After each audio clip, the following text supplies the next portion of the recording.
తాము మళ్లీ అధికారంలోకి వస్తామన్న ధీమాతోనే హెచ్ఎండిఏ డబ్బులు నేరుగా వాళ్ల అకౌంట్లోకి చెల్లించామన్నారు కేటీఆర్. దీనికి అసెంబ్లీలో సమాధానమిచ్చారు సీఎం రేవంత్ రెడ్డి. ఇందులో వాళ్లకు కేటీఆర్కు ఏ లోపాయికారి ఒప్పందం ఉందో తేల్చడానికి విచారణ చేస్తున్నామన్నారు.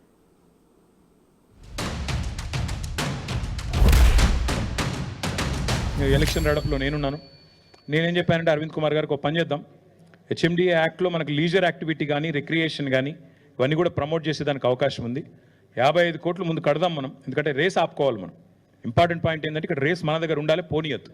ప్రమోటర్ని ఎత్తుకుదాం, ఏముంది మళ్ళీ గవర్నమెంట్లోకి వస్తాం మనం. దయచేసి మనం తర్వాత నవంబర్ 29 తర్వాత మన అధికారంలోకి వచ్చిన తర్వాత ఎవరో ఒకరు నేను పట్టుకుంటాను బ్రదర్, మీరు వరి కాకండి.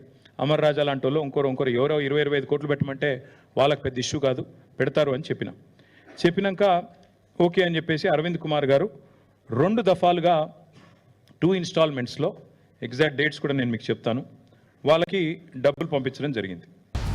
2023 డిసెంబర్ నుంచి 2024 డిసెంబర్ ఏసీబీ ఎఫ్ఐఆర్ చేసే వరకు క్రొనలాజికల్గా జరిగిన అన్ని వివరాలను తొందరలోనే నేను అందరి ప్రజలకు వివరిస్తా.